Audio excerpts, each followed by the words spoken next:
ouf. Hashtag rend la robe. Ruby rend la robe. Ruby rend la robe.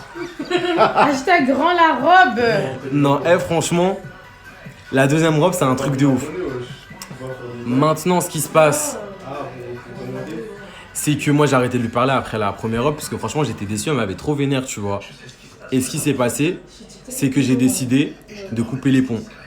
Et il y a un mois, en fait, elle m'a contacté pour son clip, parce que justement, vu que tout est fermé, elle m'a dit « Ouais, Boubou, écoute, je vais tourner mon clip, s'il te plaît, fais-moi une robe, en fait, il n'y a rien qui est ouvert, je suis dans la merde et tout. » Moi, bonne part que je suis, bah, j'ai décidé d'accepter, en fait, tout simplement. J'ai accepté. Je lui ai fait la robe, j'ai mis 3 bonnes semaines, j'ai cousu jour et nuit, je lui ai fait une ceinture. L'histoire de la ceinture, franchement, vous allez péter votre tête. Va sur son Insta, après on va prendre la capture de la ceinture. Vas-y, t'inquiète. Maintenant, ce qui se passe, c'est que je travaille jour et nuit pendant 3 semaines pour lui faire une robe. Elle m'envoie ses inspirations. Allez sur le TikTok et l'Instagram à Ruby, écrivez hashtag rend la robe, s'il vous plaît, écrivez. Franchement, si vous faites ça, vous êtes grave chaud. Rends la robe à Molly. Maintenant, ce qui se passe, c'est que je couche jour et nuit pendant 3 semaines pour lui faire une robe pour son clip, pour entre guillemets la sauver.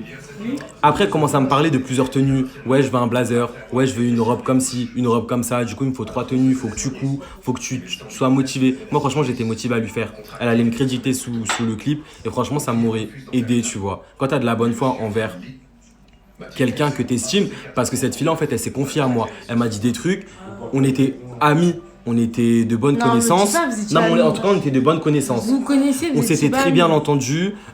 C'était pas la première fois qu'on travaillait ensemble. Et elle a voulu me mettre une grosse carotte.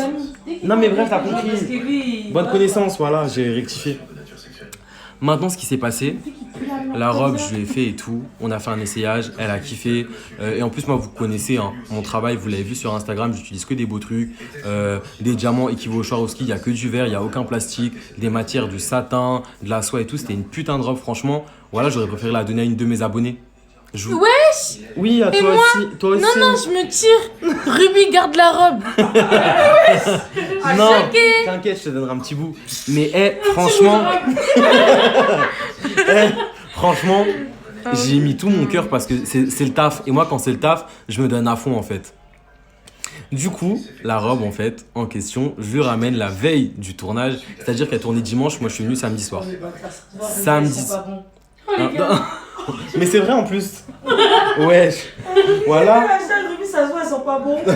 Je vous jure, elle a beau mettre du parfum, elle schlingue. Boubou, arrête. Mais c'est vrai, ça c'est la vérité.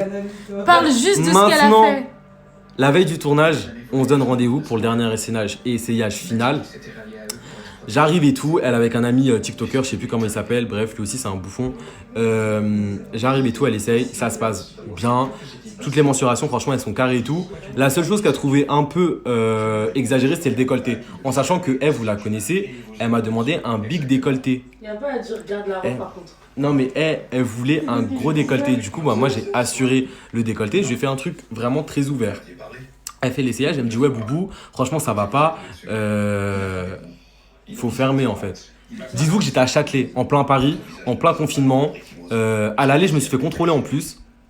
Pour une robe, pour elle là. Pour elle qui m'a volé. Maintenant, elle me dit ouais Boubou, faut fermer. Du coup, moi en fait, je fais quoi? La machine, elle est chez moi. J'habite dans le 77. 77 les gars. Je suis parti de Châtelet avec la robe jusqu'à chez moi pour aller coudre un décolleté. Pour qu'elle puisse la porter le lendemain pour son clip à 7h. J'ai fait l'aller-retour. Je l'ai cousu chez moi. Dans le 77, je l'ai prise et je suis retourné à Châtelet. J'ai fait un putain d'aller-retour, elle m'a pas passé 20 balles. Elle m'a même pas dit Boubou, vas-y, mets de l'essence.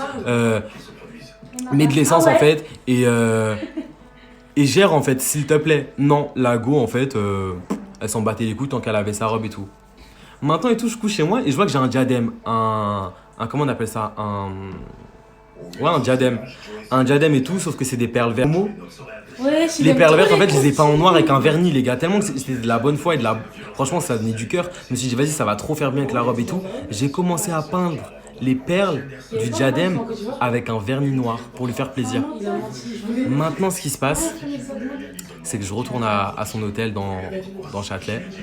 Je lui ramène la robe. Ça, c'est pas un reproche. La meuf, elle essaye, tout va bien. Oh, je suis trop content, ça me va trop bien. Tout était parfait. Son pote, là, le TikToker, l'hypocrite, là. L'hypocrite. Ouais, c'est trop bien et tout, nanana. Moi, je rentre chez moi, j'étais vraiment fatigué. J'étais fatigué, tu vois. 3 semaines de couture non-stop. Après un aller-retour Châtelet 7-7. J'étais trop fatigué, en fait.